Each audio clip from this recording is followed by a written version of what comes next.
Welcome to the Think Small podcast, hypergrowth for small businesses. So, what's slowing you down? Well, hi again, everybody. This is Rob Godlewski with the Think Small podcast. And today our special guest is Christine Hopkins. Christine is the president and CEO of ASCI, based in Alaska. Christine, thank you so much for being with us today. Yeah, my pleasure. Thanks for having me. Absolutely. So, Christine, you have a really interesting story and it's a really interesting business. So, tell us about ASCI itself as a business and your journey there, and then we'll dig into some details about your experiences in running the business. Yeah. So ASCII is a supply chain management company. So for large customers, it's the potential of end-to-end supply chain, everything from buying the stuff, storing the stuff, managing the stuff, to getting rid of the stuff, and everything in between. So at the large customer level, it's business process outsourcing. So we go in and embed our employees in their operation and work as if we're part of their team. And then for small and mid-sized businesses, we take that experience that we gain from these large international, multinational companies and to help small businesses with the challenges they have through consulting services. Um, Generally, it's scaling or how do I optimize my shipping lanes to save money? Do I need a warehouse? If I do, what kind of warehouse do I get? That kind of thing. Got it. Especially for companies who don't have those resources right away and don't Right. necessarily have the capital to go out and do it on their own. That makes a lot of Yes. sense. Yeah, and they just don't know what they don't know, right? If they've never done it before, if Right. they're scaling and this is a new thing, and that's all we do. Most of our competitors are software companies that also do support. We're Okay. not, so we're not trying to sell them an inventory management system that's ours and then wrap services around it. We come in Hmm. unbiased. Okay. So kind of technology agnostic Hmm. in your approach. Yeah. Excellent. So one thing you also mentioned, and I don't want to brush over it, is you said helping your clients with essentially getting rid of dead inventory if it's unsaleable or any Yes. of the materials that are necessary, during the period of their contract. Tell us more about that. Yeah. So typically it's excess project inventory that they don't need anymore. Okay. Sometimes it is junk to them, but valuable to somebody else. And so we work with them if it's still usable on working with auction houses or figuring out how to get some money back out of it before it's just trashed. Okay. So this is more like equipment and supplies that's used in their logistics and supplies services that you're providing in the first place, right? It could be. It Oh, could be okay. that it's material that they're using. For example, if we were working with a telecom company and they had a spool of wire and there's the spool that's left, the big wooden spool, they don't need that. That's trash. They've got a bunch of them. But there's other Oh, people that sure. might Okay. take it and turn it into a table or use it. The wood is valuable. So we Absolutely. help them with their scrap, figure out what they can sell versus what they can't. Interesting. And then sometimes it's a piece of equipment that is done, like it's at the end of its life cycle, and there's somebody else that might want to buy it to refurbish it. And sometimes Got it's it. they ordered six and they only needed five. Oh, well, it's good that you're able to supply that service for them too. That's wonderful. Yes. So tell us about your journey in becoming the president and CEO of this company. It's a really interesting business for especially being based in Alaska. Yeah. So my journey into my role is kind of interesting and windy. So before I came to ASCII, I was in the HR career field, HR and org Okay. development. And I had made a career of going in to help organizations fix challenges. So I often sat in HR roles, but functionally worked kind of in between HR and operations to solve whatever challenge it was that was trying to be solved. And at the time, this is 2013. I was still in HR, and a good friend of mine that I had known for years on the HR community side up here called me and said, "Hey, um, I have this company that's has a job opening. You should come apply for it. And I was like, no, I'm not interested. I'm comfortable where I'm at. And she said, no, really, you should consider it. So she was a headhunter. So she was calling and headhunting me. And I said, no, I'm really not interested in the job that I had recently. I had, because again, I'm going in to fix challenges. So in that job, that bit me at where I was thrown under the bus in a board meeting. And I was like, yeah, no, I'm done with this high level stuff. I'm gonna go step back and, you know, Okay. do a normal job where I can go home and not stress. Got it. And she continued. She's like, no, really, you should call. And finally, I was like, hey, they have this posted as a general manager and as an HR director. Those aren't the same person. They're not the same position. They don't have the same That's skill set. interesting. No, that's not the Yeah. same thing. I don't think he knows what he wants. She's like, no, really, you should at least go have a conversation with him. I was like, okay, whatever. If it'll get you off my back, I'll go have coffee with him, but I'm not applying. He better not call any of these people on my resume. This is not an application. So I went in, sat down with him and had coffee. And this is one of the original founders.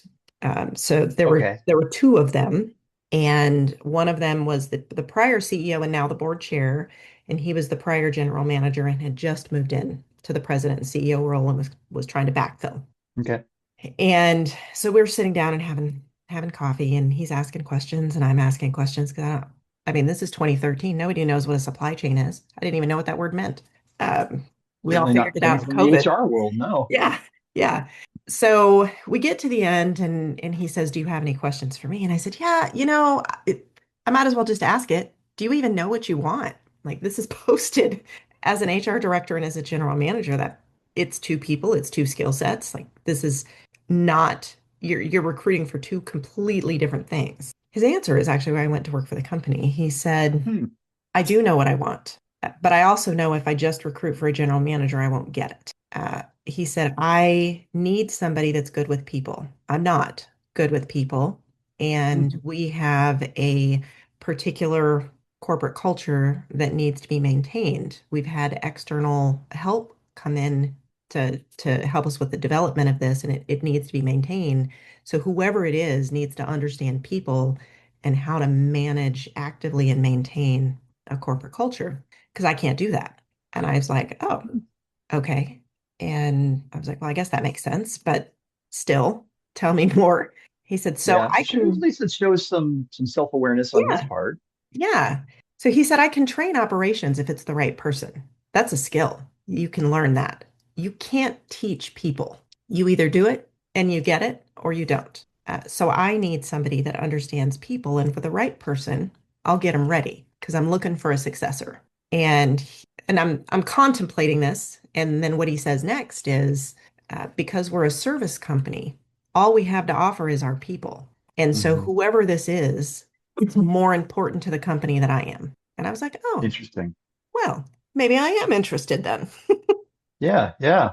Okay. And So I this is went back in to 2013. So yeah, this what is, you yeah, carry us this is forward. 2013. So I went to work for the company.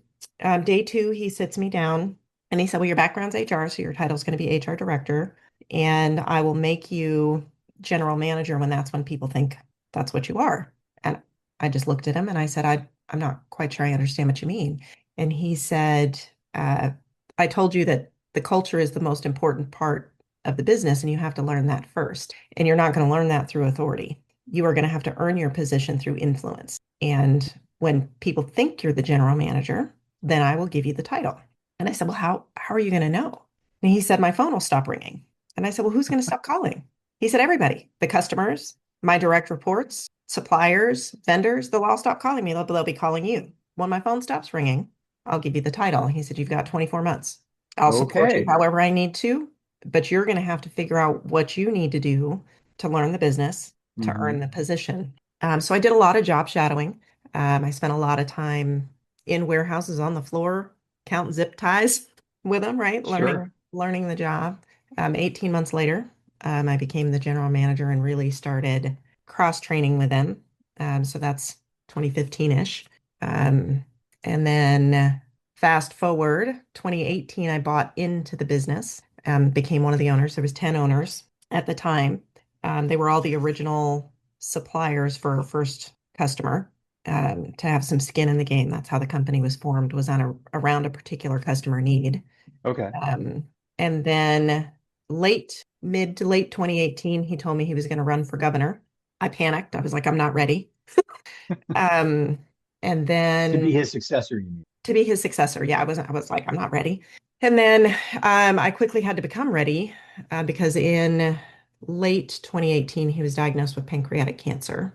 And then he passed away in mid 2019. So I stepped Oh in, gosh. took over the company. And then we all know what happened in March of 2020. Yes, we Uh, do. and our primary, well, not primary, all of our contracts at that point in time were in oil and gas. Uh, Okay. and we were heavily concentrated in operators that ended up selling their assets and leaving. So stepped in. So your business dried up. Yes. So I stepped in and took over essentially a company on the verge of collapse. Oh my goodness. Um, could see it coming before 2019. I could see that oil and gas was going to become politically unpopular. Hmm. COVID sped that up. I think the operators all shut down and closed up their operations sooner than they might have otherwise, because of that political pressure. So it just sped everything up. So ended up exiting all of the owners except myself and the other working owner, became a woman-owned small business, pivoted into federal contracting, Mm. all in preparation. And between the end of 2019 and the end of 2022, we lost 90% of our revenue and employees. Oh my Um, gosh. we finished the ownership shift. I became majority owner in January of 21, became a woman-owned small business, entered into starting federal contracting, and we won our first federal contract as prime in November of 22. And then our second Okay. one was with the DoD, also as prime in April of 24. So we successfully took our commercial experience and pivoted into federal contracting. Interesting. So literally going through a 90% revenue collapse, I'd say due to the, after effects of the COVID pandemic. How in the world did you manage the business and your people through that period? Carefully. It was a challenge. We really focused on the fact that they were people and they had families and they had people dependent on them. And so we were extremely transparent, even during the downsizing when we were losing contracts. We were very transparent with the employees as to what was coming, what we were doing about it, what it was going to look like. Um, and as a result, we have a really good bit, which is great. And for those that stayed going through that process, I kept a core team that we couldn't afford, but I knew we were going to need when we came out the other end. So I kept a Okay. core group to be able to scale, and none of them left. I had zero turnover during that period, Wow. even though we had what they not so lovingly called the chart of death, where The uh, what of death? the chart of death, that's what they called The it. chart of death. Um, Okay. I would, because I was very transparent with them, give them the cash runway. So they always knew when we were going to run out of cash and they potentially wouldn't have a job. Yeah. And for a couple of years, that cash runway was less than 3 months every week. So every Okay. week they saw it. None of them left, which is amazing. They're all still here. And we are, I wouldn't say 100% stable, but we're through that, and on the Okay. right side of the profit margin. So pivoting to federal contracting is what really kind of brought in some new revenue, where that chart of death, in your words, probably got that time frame a little bit farther out, right? Where cash Yeah, was going to yeah. We had last a some while. commercial work, and then Okay. we had the federal work that came in. The real issue is that on the commercial side, because all of our experience was in oil and gas, we had to wait out, I guess, them because they insourced a lot of things to save their own Hmm. employees. And they're just now at the point that they're recompeting contracts or starting to outsource things again. And so I Hmm. knew that we weren't going to survive if we just waited. So we had to Okay. pivot to something else. And the benefit of federal contracting is you can see what's coming. It is relationship driven, but you can see what relationships you need to build because it's all publicly available information. Okay, that makes sense. Yeah, the I commercial mean, side isn't like that. as now a woman-owned business, you probably have somewhat of an upper hand, if you will, in getting some of those contracts. Yes, no? Yes and no. So that's a common Hmm. misconception. So all being woman-owned does is if they set it aside as a woman-owned, it narrows the competition field. You still have to know what you're doing. So Oh, they of look course. for competence first, and then the economic status, whether it's woman-owned or service disabled or 8A or whatever it is kind of the icing on the cake. Okay. Lets them check that box. But when we were looking at it, I remember I sat down with the team and I was like, okay, we're going to go into federal contracting. And they panicked. They were like, ah, that's crazy. And I was like, look, what other industry has oil and gas, right? Has low margins, high competition, heavily regulated, lots of red tape, lots of rules. We know how to compete in that space. That's federal contracting. Okay. So where did you find those new customers? On the Or federal you're doing side, that right now? yeah, yeah. So we're constantly in the process. It's a long sales cycle, even in federal contracting. They're Oh, sure. typically 3 to 5 year contracts before they come back out to bid. So we're constantly looking for that. What we're careful of is we really want to be able to perform and help our customers. So yes, it is about the revenue, but it's also about the employees that we're picking up and helping the customer. So we've been really careful not to target too many because I don't want to win more than one or two large contracts a year. One, I So would have one to or two replace large them. okay, so one or two large contracts a year essentially feeds your targeted growth goals. Is that Yeah. right? Okay, all Yeah. right. Yeah. So those are pretty big contracts. Yeah. Yeah. And one contract every 2 to 3 years is kind of the bare minimum. The max is 1 to 2 a year. So I'm kind of in Okay, that space. I don't want to grow so fast that we can't handle what we've got. gotcha. Right. Getting out over your skis, as they say. Yes. Okay. So are you looking to new industry verticals that kind of fit the profile of the problems you're able to solve, or how are you going about finding these new opportunities for new contracts? Yeah, so on the federal side, it's a lot of searching in public data and figuring out what contracts have been awarded in the past, what fits what we can do. We're really trying to stay in our swim lane because that's what we're really good at. And then when we have enough work that we're like, okay, now we would be comfortable maybe expanding, then we could look at things outside of our swim lane. But we really want to stay in our swim lane. And then on the commercial side, it's very relationship driven still on that side. So it's attending conferences and being where the potential customers are. Hmm. So we're really on the commercial side focused on Alaska for other verticals, and then still nationwide on the oil and gas side because we've got some pretty deep contacts in that space. Okay, But in the other verticals, we're looking at mining, telecommunications, other things that have a lot of stuff. got it. Right. A lot of inventory to manage, Yes. either in finished goods or in raw materials. Yeah. Yeah. Yeah, yeah, okay. So Christine, are you finding that customers that left you, a number of years ago due to the impacts of COVID, are you able to reach back out to them and kind of regain their trust and essentially regain some business there, or is that not a path you're targeting? Yes and no. So one of our customers doesn't operate in the United States anymore. Um, Hmm. so that's a more difficult path because I'm not really interested in doing international work yet. Okay. We've done it Okay. before. It's expensive to do business overseas to get started.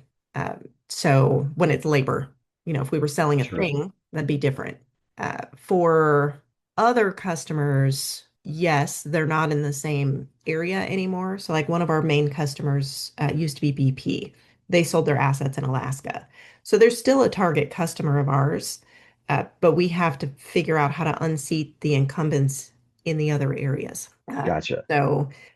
That, and then we have had asset sales where somebody else came in and took over and we're not interested maybe in picking up those customers. And Okay. it's just values, culture aren't necessarily aligned. Not necessarily that they do things wrong. It's just, they want lower margins than we're willing to accept because we want to treat our Hmm. people a little bit better. Hmm. So are you at a point now where the pipeline's big enough where you can be selective? You just mentioned, culture of your customers, so that obviously that's very important to you and your people. But, are you in that place where you can be selective with your prospects and essentially say no to opportunities? Yes, and we do that up front. So we target Hmm. who we go after. So we do that vetting before we start going after work. Okay. Okay. Interesting. So very rarely would we be awarded a contract that we would say no to because we would have screened it out before we ever bid on it. Got it. That certainly makes sense. Yeah. So, Christine, what does the next, say, 3 to 5 years look like for the business?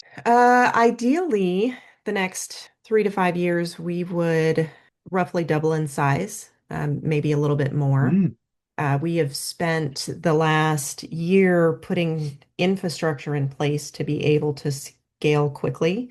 Um, okay. Also, getting ready for that next level of doing business with the federal government. The cost of doing business with the federal government is pretty high. From a cybersecurity Imagine. standard perspective, what they expect out of your accounting system. So we've got all the cybersecurity stuff taken care of. We're in the middle of implementing a new accounting system to make that easier. So the contribution margin of what we win next would be high. We're top heavy from an expense perspective for the revenue right now, but that's intentional. So we're Got it. still, hovering around that break even line, but that's an intentional reinvestment to get ready for that next step. Okay. So as you add on new revenue, you leverage that current expense base and that's when you really ramp up the profitability. Yeah, I'm expecting that we could easily double in size without having to add a lot more as far as Wow. labor, Okay. Interesting. So what overhead would be labor, right? hold yeah, yeah. What would be holding you back in achieving those 3 to 5 year growth goals? What's stopping you? Finding the work.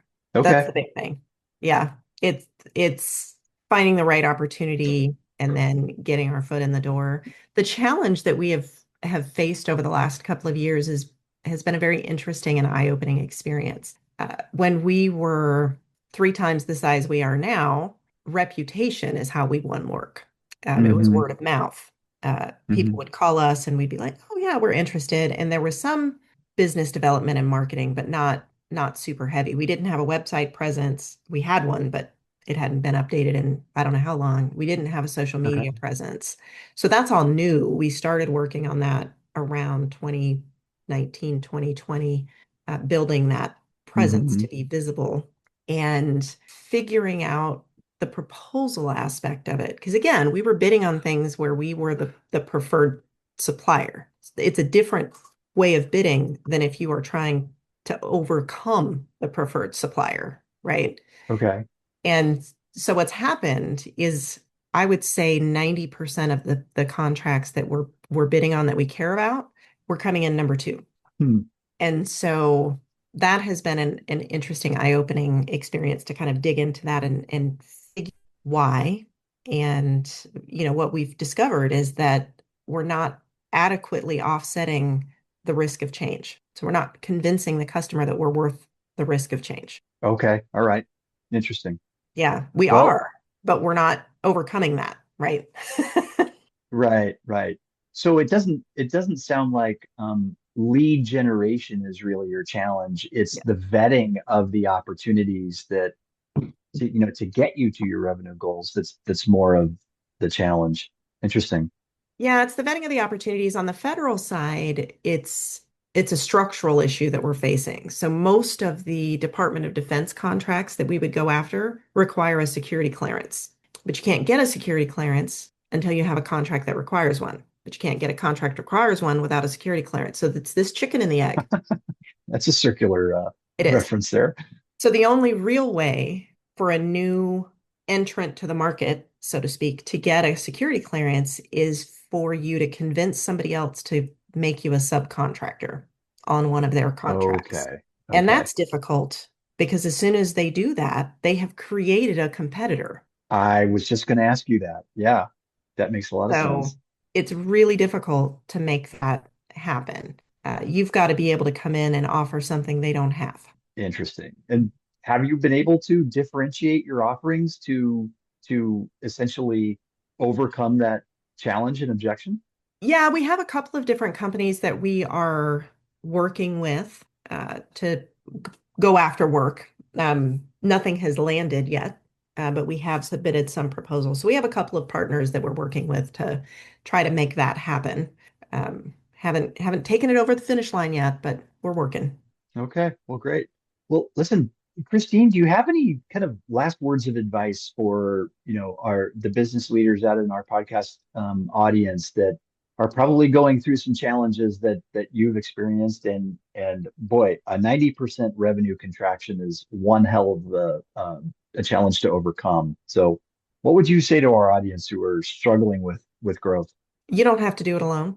That would be my biggest piece of advice is it feels like you're in it in the moment by yourself and there's nobody that you can talk to.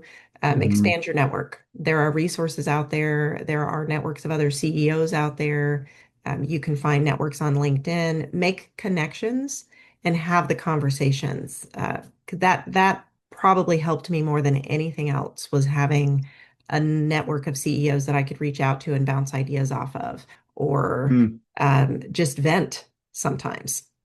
Well, we all need to vent every once in a while. It's funny you say that. I had a client recently that was the second generation owner of a very successful business. And he said to me, Rob, I really love our conversations because I can't have these conversations with anybody else in my company. Yeah. And that really resonated with me. And yeah, find those trusted advisors and collaborative CEO networks that you can lean into for advice. That's great advice, Christine. Well, Christine Hopkins, you're the president and CEO of ASCI, Logistics and Supply Chain Management, based out of Anchorage, Alaska. Christine, thank you so much for your time today on the Think Small podcast. Absolutely. Thanks so much for having me.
Welcome to the Think Small podcast, hypergrowth for small businesses. So, what's slowing you down?